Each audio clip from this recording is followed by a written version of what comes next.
Hi friends, ഇന്നത്തെ ക്ലാസ്സിൽ നമ്മൾ പഠിക്കുന്നത് സമൂഹശാസ്ത്രവുമായി റിലേറ്റഡ് ആയിട്ട് ഓൾഡ് SCERT വരുന്ന സ്റ്റാൻഡേർഡ് 5 ചാപ്റ്റർ 3 ആണ് നമ്മുടെ കുടുംബം.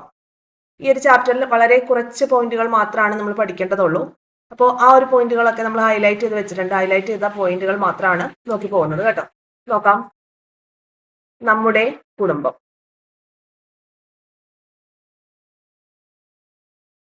ഏറ്റവും ആദ്യം തന്നെ ഈ ഒരു ചാപ്റ്ററിൽ പറയുന്നത് സമൂഹത്തിന്റെ അടിസ്ഥാനം എന്നത് കുടുംബം എന്നുള്ളതാണ്. സമൂഹത്തിന്റെ അടിസ്ഥാനം കുടുംബമാണ്. ജനനം ഒരാളെ ഒരു കുടുംബത്തിലെ അംഗമാക്കുന്നു. സാധാരണയായി ജനനം മുതൽ മരണം വരെ നാം കുടുംബത്തിൽ ജീവിക്കുകയും കുടുംബം നമ്മെ സ്വാധീനിക്കുകയും ചെയ്യുന്നു. നമ്മുടെ വളർച്ചയിലും പെരുമാറ്റത്തിലും കുടുംബത്തിനുള്ള പങ്ക് വലുതാണ്. പ്രത്യേകിച്ച് ഒന്നും ഈ ചാപ്റ്ററിൽ നമ്മൾ ബൈഹാർട്ട് ചെയ്യേണ്ട കാര്യങ്ങളില്ല. നമുക്ക് അറിയുന്ന കാര്യങ്ങളാണ്. കൂടാതെ സ്റ്റാൻഡേർഡ് 5 ഇപ്പൊ കുറച്ച് കാര്യങ്ങൾ മാത്രമേ ഉള്ളൂ. ജസ്റ്റ് ഒന്ന് വായിച്ചു പോവുക. ഓക്കെ. പിന്നെ നമുക്ക് അറിയുന്ന കാര്യം, വ്യക്തികൾ ചേർന്ന് കുടുംബങ്ങൾ ഉണ്ടാവുന്നു. കുടുംബങ്ങൾ ചേർന്ന് സമുദായവും സമുദായങ്ങൾ ചേർന്ന് സമൂഹവും ഉണ്ടാവുന്നു. പറഞ്ഞ പോലെ തന്നെ കുടുംബം എന്നത് സമൂഹത്തിന്റെ അടിസ്ഥാന ഘടകം എന്നാണ് പറയുന്നത്. സമൂഹത്തിലെ ചിട്ടകളും മര്യാദകളും ജീവിത രീതികളും ആദ്യമായി നാം പഠിക്കുന്നത് കുടുംബത്തിൽ നിന്നാണ്. ഭക്ഷണം, വസ്ത്രം, പാർപ്പിടം തുടങ്ങിയ പ്രാഥമിക ആവശ്യങ്ങൾ നിറവേറ്റുന്നത് കുടുംബമാണ്. കുടുംബത്തെ സമൂഹത്തിന്റെ അടിസ്ഥാന ഘടകം എന്നാണ് പറയുന്നത്. ഇനി കുഞ്ഞുണ്ണി മാഷിന്റെ എന്നിലൂടെ എന്ന കവിതയിലെ കുറച്ച് വരികളോട് തന്നിട്ടുണ്ട്. നമുക്കൊന്ന് വായിക്കാം. ഞാൻ കുഞ്ഞുണ്ണി, എന്റെ അമ്മ നാരായണി അമ്മ, അമ്മമ്മ പാറക്കുട്ടി അമ്മ, അമ്മമ്മയുടെ അമ്മയോ, ഇത്രയേ ഉള്ളൂ എന്റെ അറിവിന്റെ വലിപ്പം. എന്നിലൂടെ എന്ന കവിതയിലൂടെ, ഇത് ഒരു കഥാംശമുള്ള ഒരു കവിതയാണ് എന്നാണ് പറയുന്നത്. ഓക്കെ. അപ്പോൾ ആ കവിതയിലൂടെ കുഞ്ഞുണ്ണി മാഷ് പറയുന്ന വരികളാണ്. നമ്മൾ ഓരോരുത്തരും ചിന്തിച്ച നമ്മുടെ ഫാമിലി ഹിസ്റ്ററി, നമുക്ക് നമ്മുടെ അച്ഛമ്മ അല്ലെങ്കിൽ കൂടിപ്പോയ അച്ഛമ്മയുടെ അമ്മ അല്ലെങ്കിൽ അമ്മമ്മയുടെ അമ്മ, അവിടെ വരെ നമുക്ക് അറിയുള്ളൂ. ശരിയായിട്ടുള്ള വരികളാണ് അല്ലെ. ഞാൻ കുഞ്ഞുണ്ണി, എന്റെ അമ്മ നാരായണി അമ്മ, അമ്മമ്മ പാറുക്കുട്ടി അമ്മ, അമ്മമ്മയുടെ അമ്മയോ, ഇത്രയേ ഉള്ളൂ എന്റെ അറിവിന്റെ വലിപ്പം എന്നാണ് ഈ കവിതയിലൂടെ പറയുന്നത്.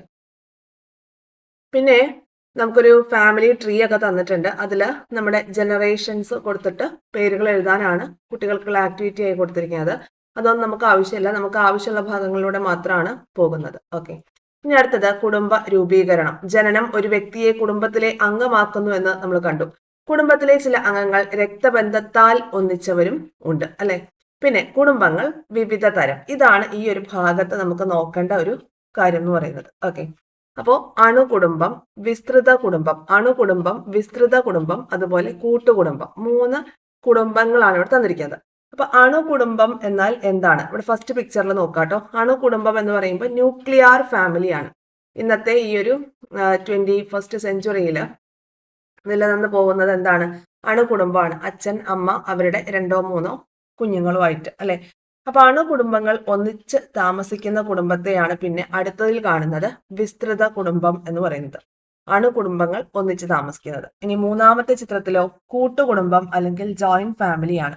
3-4 തലമുറകൾ ഒന്നിച്ച് താമസിക്കുന്ന കുടുംബമാണ് എന്ത്? വിസ്തൃത കുടുംബം അല്ലെങ്കിൽ എക്സ്റ്റെൻഡഡ് ഫാമിലി. അച്ഛൻ, അമ്മ, അവരുടെ മക്കൾ അല്ലെ, ആ മക്കളുടെ ഫാമിലിയും കൂടിയാണ്. അതാണ് വിസ്തൃത കുടുംബം അല്ലെങ്കിൽ എക്സ്റ്റെൻഡഡ് ഫാമിലി എന്ന് പറയുന്നത്. ഇനി കൂട്ടുകുടുംബം എന്ന് പറയുമ്പോൾ എന്താണ്? 3-4 തലമുറകൾ ഒന്നിച്ച് ജീവിക്കുകയാണ്, ഒന്നിച്ച് ഒരു വീട്ടിൽ ജീവിക്കുകയാണ്. അതാണ് കൂട്ടുകുടുംബം അല്ലെങ്കിൽ ജോയിന്റ് ഫാമിലി. ഇപ്പൊ nuclear family, extended family, joint family 3 മനസ്സിലായല്ലോ. ഇതാണ് നമ്മളൊന്ന് നോട്ട് ചെയ്ത് വെക്കേണ്ട ഒരു പോയിന്റ് ഈ ഭാഗത്തുള്ളത്. ഇനി ആ ഒരു നമ്മൾ പറഞ്ഞ കാര്യം തന്നെയാണ് ഇവിടെ ഉള്ളത് കേട്ടോ. അച്ഛനും അമ്മയും മക്കളും മാത്രമാണ് താമസിക്കുന്നത് അണുകുടുംബം. അച്ഛനും അമ്മയും മക്കളും അവരുടെ കുടുംബമാണ് ഉള്ളതെങ്കിൽ അതിനെ എന്താണ്? വിസ്തൃത കുടുംബം എന്ന് പറയും. അതായത് അണുകുടുംബങ്ങൾ ഒന്നിച്ച് താമസിക്കുന്നതാണ് വിസ്തൃത കുടുംബം. ഒരു അച്ഛനും അമ്മയ്ക്ക് 2 മക്കളുണ്ടെങ്കിൽ ആ 2 മക്കളുടെയും കൂടെ ഫാമിലി, അത്രയും കൂടി എന്താണ്? ഒരു കുടുംബത്തിൽ വരുന്നു. അതാണ് എവിടെ വരുന്നത്? വിസ്തൃത കുടുംബത്തിൽ വരുന്നത്. എന്നാൽ 3-4 തലമുറകൾ ഒന്നിച്ചൊരു വീട്ടിൽ താമസിക്കുകയാണെങ്കിൽ നമുക്ക് കൂട്ടുകുടുംബം എന്ന് വിളിക്കാം. ഓക്കെ അല്ലോ. അപ്പൊ 3 ടൈപ്പ് ഫാമിലി നമ്മൾ പഠിച്ചു. ഓക്കെ. ഇന്നത്തെ ഒരു തലമുറ എന്ന് പറയുമ്പോൾ ശരിക്കും ന്യൂക്ലിയർ ഫാമിലി തന്നെയാണ് അല്ലെ. ഇനി കുടുംബത്തിന്റെ സവിശേഷതകൾ എന്ന് പറഞ്ഞു തന്നിട്ടുണ്ട്. അതെന്തൊക്കെയാണെന്ന് നോക്കാം കേട്ടോ. കുടുംബത്തിന്റെ സവിശേഷതകൾ നോക്കാം. ഇവിടെ ഒരു പോയിന്റ് വന്നിട്ടുള്ളത്, ലോകത്ത് എല്ലായിടത്തും എന്തുണ്ട്? കുടുംബം ഉണ്ട്. ദേശഭാഷകൾക്ക് അതീതമായി കുടുംബം എല്ലാ സമൂഹങ്ങളിലും നിലകൊള്ളുന്നു. ഇതൊക്കെ എന്താണ്? നമ്മുടെ നാട്ടിൽ മാത്രമല്ല കുടുംബമുള്ളത്, എല്ലായിടത്തും എന്തുണ്ട്? കുടുംബമുണ്ട്. ലോകത്തെ എല്ലായിടത്തും കുടുംബങ്ങളുണ്ട്. ദേശഭാഷകൾക്ക് അതീതമായി കുടുംബം എല്ലാ സമൂഹത്തിലും നിലകൊള്ളുന്നു. ഇതൊക്കെ കുടുംബത്തിന്റെ സവിശേഷതയായി പറയുന്ന കാര്യങ്ങളാണ്. ഓക്കെ. പിന്നെ കുടുംബാംഗങ്ങൾ തമ്മിൽ എന്താണ്? അവരെ ഒന്നിച്ചു നിർത്തുന്ന ഫാക്ടേഴ്സ് എന്തൊക്കെയാണ്? സ്നേഹം, പരസ്പര ബഹുമാനം, കരുതൽ, അല്ലെ, അങ്ങനെ പല കാര്യങ്ങൾ, ഷെയറിങ്. ഓക്കെ. ഇനി ഇവിടെ ഒരു മാച്ച് ചെയ്യാനായിട്ട് ഒരു വർക്ക് വരുന്നുണ്ട്. ഇത് കണ്ടോ? കുടുംബത്തിന്മേൽ സൂചിപ്പിച്ച സവിശേഷതകളുമായി ബന്ധപ്പെട്ടവ എ കോളത്തിൽ കൊടുത്തിരിക്കുന്നു, ബി കോളവുമായിട്ട് യോജിപ്പിക്കാൻ. ഓൾറെഡി യോജിപ്പിച്ച് വെച്ചിട്ടുണ്ട്. ദേശഭാഷകൾക്ക് അതീതം എന്ന് പറയുമ്പോൾ അതിന്റെ അർത്ഥം എന്താണ്? എല്ലായിടത്തും എന്തുണ്ട്? കുടുംബമുണ്ട്. പരിമിതമായ വലിപ്പം എന്ന് പറയുമ്പോൾ ഒരു കുടുംബത്തിലെ അംഗങ്ങൾ എണ്ണത്തിൽ പൊതുവെ കുറവായിരിക്കും, അല്ലെ? ആ എണ്ണത്തിന് എന്തുണ്ട്? ഒരു വലിപ്പമുണ്ട്, പരിമിതമായിട്ടുള്ള വലിപ്പം. അപ്പം ന്യൂക്ലിയർ ഫാമിലി ആണെങ്കിൽ ഇത്ര അംഗങ്ങൾ, എക്സ്റ്റൻഡഡ് ഫാമിലി ആണ് ഇത്ര, ജോയിന്റ് ഫാമിലി ആണ് ഇത്ര. അപ്പൊ കുടുംബത്തിലെ അംഗങ്ങളുടെ എണ്ണത്തിലുള്ള ഒരു എന്താണ്? വലിപ്പം, അതാണ് ഉദ്ദേശിക്കുന്നത്. ഇനി വൈകാരിക ബന്ധങ്ങൾ എന്ന് പറയുമ്പോൾ സ്നേഹം, വാത്സല്യം, സുരക്ഷിതത്വ ബോധം, ഉത്തരവാദിത്വ ബോധം എന്ന് പറയുമ്പോൾ ചുമതലകൾ നിർവഹിക്കുന്നതുമായി ബന്ധപ്പെട്ട്. ഇനി കുടുംബത്തിന്റെ ധർമ്മങ്ങൾ. ഇവിടെ ഒരു ഇമ്പോർട്ടന്റ് ആയിട്ടുള്ള ഒരു കോട്ട് ഉണ്ട്, ഓക്ബേണിന്റെ കോട്ടാണ്. അതൊന്ന് നോട്ട് ചെയ്ത് വെക്കുന്നത് നന്നായിരിക്കും. ഓക്കെ. കുടുംബാംഗങ്ങൾക്കിടയിൽ സ്നേഹപൂർവമായ ഒരു അന്തരീക്ഷം സൃഷ്ടിക്കുകയാണ് കുടുംബത്തിന്റെ ധർമ്മം എന്ന് ഓക്ബേൺ പറഞ്ഞിട്ടുണ്ട് കേട്ടോ. ഓക്ബേൺ കുടുംബാംഗങ്ങൾക്കിടയിൽ സ്നേഹപൂർവമായ ഒരു അന്തരീക്ഷം സൃഷ്ടിക്കുകയാണ് കുടുംബത്തിന്റെ ധർമ്മം. ഓക്ബേണിന്റെ കോട്ട്സ് ആണ്. നമ്മൾ റാങ്ക് ഫയലൊക്കെ എടുത്ത് നോക്കുമ്പോൾ ഈ കോട്ടൊക്കെ കൊടുത്തിരിക്കുന്നത് കാണാം. ഇനി അടുത്ത ഭാഗത്തേക്ക് പോവാം. ഒന്ന് രണ്ട് പോയിന്റ് കൂടി ഉണ്ട്. അച്ചടക്കം, മര്യാദ, പങ്കുവയ്ക്കൽ, ഇതൊക്കെ എന്താണ്? ഈ ഗുണങ്ങളൊക്കെ കുടുംബത്തിലൂടെയാണ് നമുക്ക് ലഭിക്കുന്നത്. അതുപോലെ കുടുംബത്തിന്റെ ധർമ്മങ്ങൾ എന്ന് പറയുമ്പോൾ ഈ പറഞ്ഞ കാര്യങ്ങളൊക്കെ തന്നെയാണ്. അടിസ്ഥാന ആവശ്യങ്ങളൊക്കെ നിറവേറ്റി തരുന്നു. സുരക്ഷിത ബോധം, വാത്സല്യം, സ്നേഹം, പെരുമാറ്റശീലങ്ങള്, പിന്നെന്താണ്? ഷെയറിങ്, കരുതല്, ഇതെല്ലാം എന്താണ്? കുടുംബത്തിന്റെ ധർമ്മങ്ങളിൽ പെടുന്ന കാര്യങ്ങളാണ്.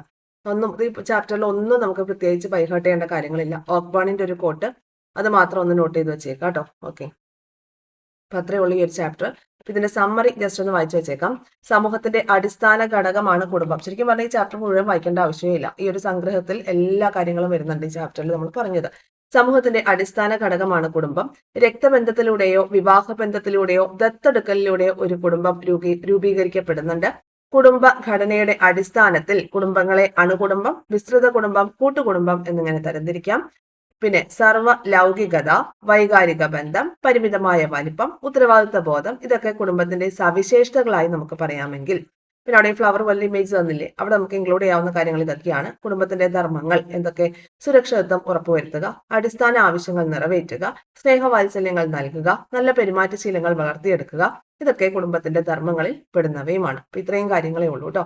സാർവലൗകികത, വൈകാരിക ബന്ധം, പരിമിതമായ വലിപ്പം, ഉത്തരവാദിത്ത ബോധം, ഇതൊക്കെ സവിശേഷതകളിൽ പെടുന്ന കാര്യങ്ങളാണ്. അപ്പൊ സവിശേഷതകൾ, ധർമ്മങ്ങൾ ഒന്ന് നോട്ട് ചെയ്ത് വെച്ചേക്കുക.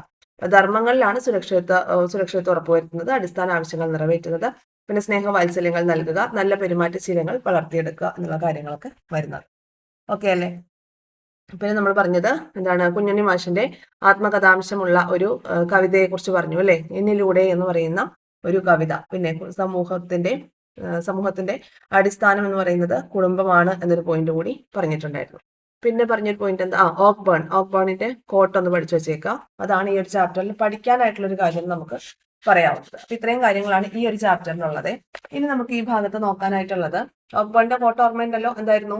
കുടുംബാംഗങ്ങൾക്കിടയിൽ സ്നേഹപൂർവ്വമായിട്ടുള്ള ഒരു അന്തരീക്ഷം സൃഷ്ടിക്കുകയാണ് കുടുംബത്തിന്റെ ധർമ്മം എന്ന് പറഞ്ഞതാണ് ഓക്ബേണിന്റെ കോട്ട് വരുന്നത്. ഇനി നമുക്ക് 6th സ്റ്റാൻഡേർഡിലെ 11th ലെസൺ നോക്കാം. സമൂഹ ജീവിതത്തിലെ വൈവിധ്യം എന്ന് പറഞ്ഞിട്ട് ചാപ്റ്റർ ഉണ്ട്, അത് നോക്കിയിട്ട് വരാം.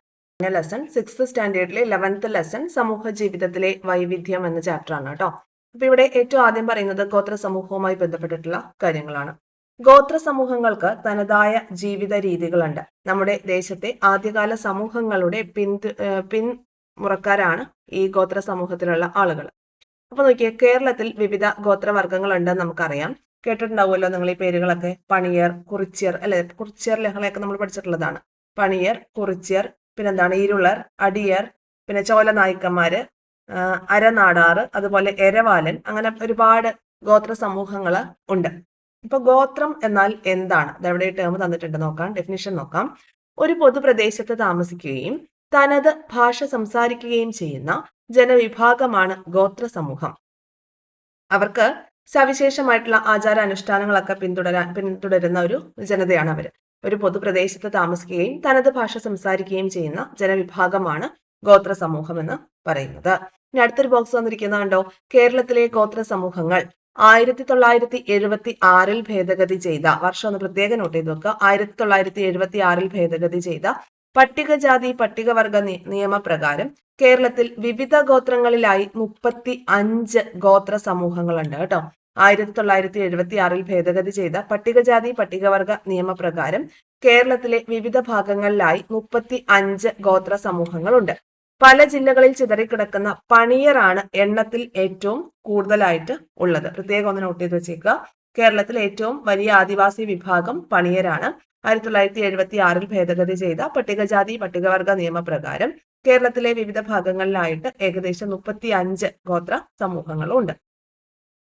ഇനി ഈ ഗോത്രവർഗങ്ങളുടെ സാമൂഹിക ജീവിതത്തിലെ സവിശേഷതകൾ എന്തൊക്കെയാണെന്നാണ് നമ്മൾ നോക്കാനായിട്ട് പോകുന്നത്.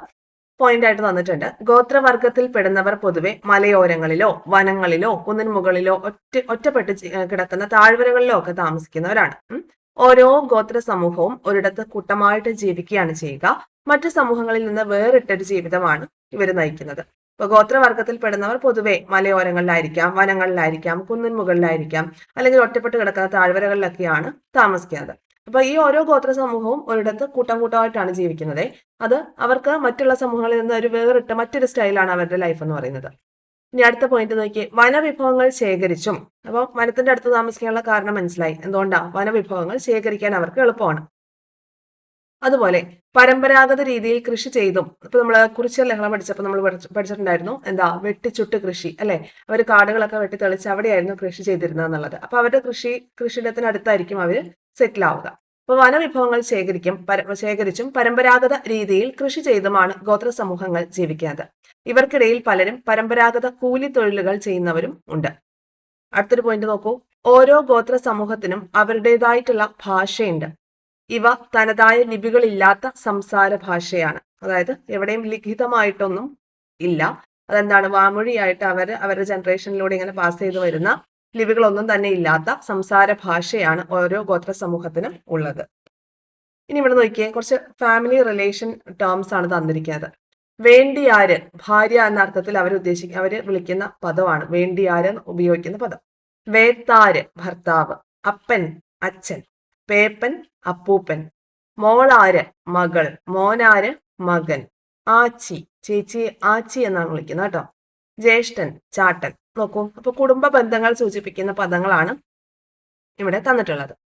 ഓക്കെ, അപ്പൊ പ്രകൃതിയോട് ഇണങ്ങി ജീവിക്കുന്ന ഒരു പ്രത്യേക സമൂഹം അല്ലെ ഗോത്ര സമൂഹം എന്ന് പറയുന്നത്. അപ്പൊ കണ്ടോ, ഗോത്ര സമൂഹങ്ങൾ അവരുടെ ചരിത്രമോ അറിവുകളോ ഒന്നും അങ്ങനെ എഴുതി വെക്കാറില്ല. പിന്നെ ഇവരെ സംബന്ധിച്ച് ഇവർക്ക് മരുന്നുകളുടെ കാര്യത്തിലൊക്കെ നല്ല അറിവുണ്ടായിരിക്കും അല്ലെ. നാട്ടുവൈദ്യം അതിലൊക്കെ നല്ല അറിവുണ്ടായിരിക്കും. പിന്നെ അവർക്ക് അവരുടെ നാടൻ പാട്ടുകൾ, ഐതിഹ്യങ്ങൾ അതൊന്നും അങ്ങനെ ലിഖിതമല്ലാത്തത് കൊണ്ട് തന്നെ നമുക്ക് പുറത്തുള്ള ആളുകൾക്ക് അതൊക്കെ അറിയാനൊക്കെ കുറച്ച് ബുദ്ധിമുട്ടാണ് അല്ലെ. അവർക്ക് അവരുടേതായിട്ടുള്ള കലാരൂപങ്ങളുണ്ട്, അനുഷ്ഠാനങ്ങളുണ്ട്, അങ്ങനെയൊക്കെ. ഇനി നോക്കിയേ, ഗോത്ര സമൂഹങ്ങൾ ഒരുമിച്ച് താമസിക്കുന്ന സ്ഥലം ഊര് എന്നാണ് അറിയപ്പെടുന്നത്. ഓരോ ഊരിനും ഓരോ നേതാവ് ഉണ്ടാവും. ആ നേതാവിനെ എന്ത് വിളിക്കും? ഊര് മൂപ്പൻ എന്നവര് ആദരവോടുകൂടി വിളിക്കുന്നു. ഊരിലെ ഭരണത്തിന് നേതൃത്വം കൊടുക്കുന്നത് മൂപ്പനോ മൂപ്പനടങ്ങുന്ന മുതിർന്ന അംഗങ്ങളുടെ ഒരു സമിതിയോ ആയിരിക്കും. വിവാഹം, തർക്കങ്ങൾ, അനുഷ്ഠാന മുറകൾ എന്നിവയിലെല്ലാം തീരുമാനമെടുക്കാൻ മൂപ്പനോ മുതിർന്ന സമിതിക്കോ പരമാധികാരം ഉണ്ടായിരിക്കും. അപ്പൊ ഇത്രയാണ് ഗോത്ര സമൂഹവുമായി ബന്ധപ്പെട്ട് പഠിക്കാനുള്ളത്. ഇനി നമുക്ക് ഗ്രാമസമൂഹവുമായി ബന്ധപ്പെട്ട കാര്യങ്ങൾ. ഗ്രാമസമൂഹം നഗരസമൂഹമാണ് ഇനി റിമൈൻഡ് ചെയ്യുന്നത്. അത് പിന്നെ നമുക്ക് ജസ്റ്റ് ഒന്ന് വായിച്ചു വിടേണ്ട ആവശ്യം മാത്രമേ ഉള്ളൂ. നമുക്ക് അറിയുന്ന കാര്യങ്ങളാണല്ലോ. അപ്പൊ പരമ്പരാഗത ഗ്രാമസമൂഹത്തിന്റെ സവിശേഷതകൾ എന്തൊക്കെയാണ് ജസ്റ്റ് ഒന്ന് വായിച്ചു വരാം. ഗ്രാമപ്രദേശങ്ങളിൽ ജീവിക്കുന്നവർക്ക് പരസ്പരം അടുത്തറിയാം. അവർ തമ്മിൽ നല്ല അടുപ്പം ഉണ്ടായിരിക്കും. ഗ്രാമീണരുടെ വേഷം ലളിതമായിരിക്കും. ജീവിത രീതികൾ സങ്കീർണമല്ല. കൃഷിയും അനുബന്ധ തൊഴിലുകളുമാണ് പരമ്പരാഗത ഗ്രാമസമൂഹങ്ങളിൽ മുഖ്യമായിട്ടുള്ളത്. കൈത്തൊഴിലുകൾ, കന്നുകാലി വളർത്തൽ, കരകൗശല വസ്തു നിർമ്മാണം തുടങ്ങിയവയും ഗ്രാമീണരുടെ ഉപജീവന മാർഗങ്ങളാണ്. അപ്പൊ ഗ്രാമസമൂഹത്തിന്റെ സവിശേഷതകളാണ് ഇപ്പൊ നമ്മൾ വായിച്ചത്. ഇനി ഇതുപോലെ തന്നെ കുറച്ച് പോയിന്റ് കൂടി ഉണ്ട്, അതോടെ നിന്ന് ആഡ് ഓൺ ചെയ്യാം. പരമ്പരാഗത ഗ്രാമങ്ങളിൽ കൂട്ടുകുടുംബ വ്യവസ്ഥയ്ക്ക് ഏറെ പ്രാധാന്യമുള്ളതാണ്. പല ഗ്രാമീണ കൂട്ടുകുടുംബങ്ങൾക്കും അവരുടേതായിട്ടുള്ള കുലത്തൊഴിൽ ഉണ്ടായിരുന്നു. അയൽപക്ക ബന്ധത്തിന് ഗ്രാമ്യം പ്രാധാന്യം നൽകിയിരുന്നു. സുഖത്തിലും ദുഃഖത്തിലും അവർ ഒത്തുചേർന്നു. ചടങ്ങുകളിലും ഉത്സവങ്ങളിലും പൊതുവെ എല്ലാവരും പങ്കെടുത്തിരുന്നു. ഗ്രാമീണർ പരസ്പരം സഹായിക്കുകയും സഹകരിക്കുകയും ചെയ്തിരുന്നു. ഉത്സവങ്ങൾക്ക് ഗ്രാമീണ ജീവിതത്തിൽ വലിയ പ്രാധാന്യമുണ്ട്. കൊയ്ത്തുത്സവങ്ങൾ ഗ്രാമത്തിലെ പ്രധാന ആഘോഷങ്ങളായിരുന്നു. ഇതൊക്കെ നഗര സമൂഹവുമായി ബന്ധപ്പെട്ടിട്ടുള്ള കുറച്ച് കാര്യങ്ങളാണ് തന്നിരിക്കുന്നത്. ഇനി മാറുന്ന ഗ്രാമങ്ങൾ എന്ന് പറഞ്ഞൊരു ഹെഡ് വന്നിട്ടുണ്ട്. അറിയാലോ, പണ്ടത്തെ ഒരു ഗ്രാമീണ ഫീലൊക്കെ നമുക്ക് ഇപ്പൊ കിട്ടാൻ വളരെ ബുദ്ധിമുട്ടാണ് അല്ലെ. പണ്ടൊക്കെ എന്തായിരുന്നു, ചാണകം മെഴുകിയ മുറ്റവും വലിയ മുറ്റങ്ങളുള്ള ഇത് ഈ എന്താണ് കറ്റ മെതിക്കുന്ന വീടുകളും അല്ലെ, ഓടിട്ട വീടുകളും. ഇപ്പൊ അങ്ങനെയുള്ള അവസ്ഥകളും ഒന്നുമില്ല. പശുക്കളും ആടുകളും ഒക്കെ ആയിട്ട് ഇപ്പോ ഗ്രാമങ്ങൾക്കൊക്കെ മാറ്റം വന്നു തുടങ്ങി, ഒക്കെ ഡെവലപ്മെന്റിലേക്ക് വന്നു തുടങ്ങി. ഇനി നഗര സമൂഹവുമായി ബന്ധപ്പെട്ട കാര്യങ്ങൾ വായിക്കാം. നഗര സമൂഹവുമായി റിലേറ്റ് ചെയ്തിട്ട് 6ാം ക്ലാസ്സുകാരിയായ ഷീന സുഹൃത്തായ അർച്ചനയ്ക്ക് ഒരു കത്ത് അയക്കുകയാണ്. അപ്പോൾ എന്താണ് നോക്കിയേ, ഇത് ഗ്രാമപ്രദേശത്തുള്ള ഈ കുട്ടി നഗരപ്രദേശത്ത് താമസിക്കുന്ന ഒരു കുട്ടിക്ക് എന്താണ് ലെറ്റർ എഴുതുകയാണ് കേട്ടോ. അപ്പോ ഇനി ഗ്രാമപ്രദേശങ്ങളിൽ നിന്ന് നഗരപ്രദേശങ്ങളിലേക്ക് വെച്ച് നോക്കുമ്പോൾ നഗരത്തിന്റെ സവിശേഷതകളാണ് നോക്കുന്നത്.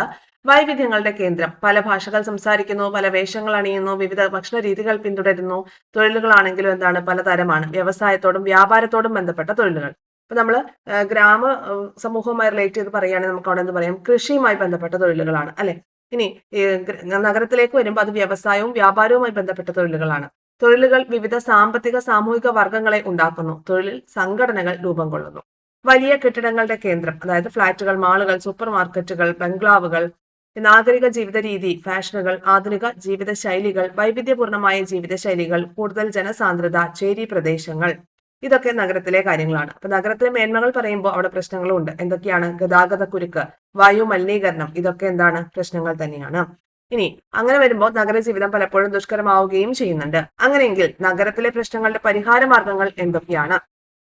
അപ്പൊ നമ്മൾ ഹാരപ്പൻ സിവിലൈസേഷൻ ഒക്കെ പഠിക്കുമ്പോൾ വെൽ ഓർഗനൈസ്ഡ് ആയിരുന്നു അവരുടെ ആ ഒരു സിവിലൈസേഷൻ നമ്മൾ പഠിച്ചിട്ടുണ്ട്. അപ്പൊ നഗരത്തിലെ പ്രശ്നങ്ങൾ മാറ്റണമെങ്കിൽ അല്ലെ മാറണമെന്നുണ്ടെങ്കിൽ അവിടെയും എന്ത് വേണം? കുറച്ചുകൂടെ പരിഹാര മാർഗങ്ങളൊക്കെ വേണം അല്ലെ. അവിടുത്തെ പ്രശ്നങ്ങൾക്കുള്ള പരിഹാര മാർഗങ്ങൾ, ചിട്ടയോടുകൂടിയുള്ള ആസൂത്രണം, പാരിസ്ഥിതിക പ്രശ്നങ്ങൾ ഉണ്ടാക്കാത്ത നിർമ്മാണ പ്രവർത്തനങ്ങൾ, പാർപ്പിട നയം, ജീവിതം സുഗമമാക്കാനുള്ള അടിസ്ഥാന സൗകര്യങ്ങൾ.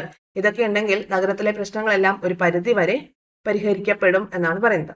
ഇനി ഈ ചാപ്റ്ററിൽ നമ്മൾ പഠിച്ച കാര്യങ്ങളൊക്കെ ഒരു ഫ്ലോ ചാർട്ട് പോലെ തന്നിരിക്കുകയാണ്. അതോടുകൂടി ഈ ചാപ്റ്റർ കഴിഞ്ഞു. അപ്പൊ നിങ്ങൾക്ക് മനസ്സിലായി കാണുമല്ലോ, 5th സ്റ്റാൻഡേർഡിലെ നമ്മുടെ കുടുംബം എന്ന ചാപ്റ്ററിലും അതുപോലെ 6th സ്റ്റാൻഡേർഡിലെ സമൂഹ ജീവിതത്തിലെ വൈവിധ്യം അല്ലെ, ഈ 2 ചാപ്റ്ററിലും പ്രത്യേകിച്ച് ഒന്നും പഠിക്കാനില്ല. പക്ഷെ നമ്മുടെ സിലബസുമായി നന്നായിട്ട് കണക്റ്റഡ് ആയി കിടക്കുന്നതുകൊണ്ടാണ് ഈ 2 ചാപ്റ്ററിലൂടെ നമ്മളൊന്ന് കയറി ഇറങ്ങി പോകുന്നത്. ഓക്കെ, അപ്പൊ ഈ ചാപ്റ്റർ നമ്മളൊന്ന് കൺസോൾട്ടേറ്റ് ചെയ്യുകയാണെങ്കിൽ ഈ ചാപ്റ്ററിലെ വിവിധ ജീവിത രീതികളാണ്, വിവിധ സമൂഹങ്ങളുടെ ജീവിത രീതികളാണ് നമ്മൾ പഠിച്ചത്. ഗോത്ര സമൂഹം, അതിന്റെ സവിശേഷതകൾ പഠിച്ചിട്ടുണ്ടായിരുന്നു.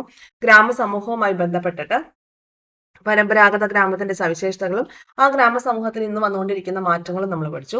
നഗര സമൂഹത്തിലേക്ക് വരുമ്പോൾ നഗര സമൂഹത്തിന്റെ സവിശേഷതകൾ എന്തൊക്കെയാണ്, നാഗരിക പ്രശ്നങ്ങൾ എന്തൊക്കെയാണ്, ഈ നാഗരിക പ്രശ്നങ്ങൾക്കുള്ള പരിഹാര മാർഗങ്ങൾ എന്താണ്, ഇത്രയുമാണ് ഈ ഒരു ചാപ്റ്ററിൽ പറയുന്നത്. ഓക്കെ, ഓൾഡ് SCERT 5th സ്റ്റാൻഡേർഡിലെ ഒരു ലെസണും 6th സ്റ്റാൻഡേർഡിലെ മറ്റൊരു ലെസണും. ഇനി നമുക്ക് തൊട്ടടുത്ത ക്ലാസ്സിൽ ഓൾഡ് SCERTയിലെ ഒരു 3 ചാപ്റ്റർ കൂടി റിമൈൻഡ് ചെയ്യുന്നുണ്ട്. അതുകൂടി പഠിക്കണം. ആ ഭാഗത്തുനിന്ന് ചോദ്യങ്ങൾ വന്നിട്ടുള്ളതാണ്. തീർച്ചയായിട്ടും 1 മാർക്ക് അല്ലെങ്കിൽ 2 മാർക്കാണ് നമ്മൾ ഈ ഒരു ഭാഗത്ത് നിന്ന് ചോദ്യം പ്രതീക്ഷിക്കുന്നത്. അത് ഈ SCERTയിൽ നിന്ന് മാത്രമേ ചോദിക്കുകയുള്ളൂ. അപ്പോൾ അത് സ്കോർ ചെയ്യാനായിട്ട് ഈ ഒരു ചാപ്റ്റേഴ്സ് ഒക്കെ നമ്മൾ പഠിച്ചു തന്നെ ആവണം. നമ്മുടെ ക്ലാസ്സുകളൊക്കെ നമുക്ക് യൂസ്ഫുൾ ആവുന്നുണ്ടോ ഉണ്ടെങ്കിൽ തീർച്ചയായിട്ടും സബ്സ്ക്രൈബ് ചെയ്ത് സപ്പോർട്ട് ചെയ്യുക. ഷെയർ ചെയ്ത് ഫ്രണ്ട് സർക്കിളിലേക്ക് കൂടി എത്തിക്കാനായിട്ട് പ്രത്യേകം ശ്രദ്ധിക്കുക. ടെലഗ്രാം ചാനലിലേക്ക് കൂടി ജോയിൻ ചെയ്യുക. കൂടാതെ ഫേസ്ബുക്ക് പേജും ഫോളോ ചെയ്യുക. എല്ലാത്തിന്റെയും ലിങ്ക് നമ്മുടെ യൂട്യൂബിന്റെ ഡിസ്ക്രിപ്ഷൻ ബോക്സിൽ ഉണ്ടായിരിക്കും കേട്ടോ. താങ്ക്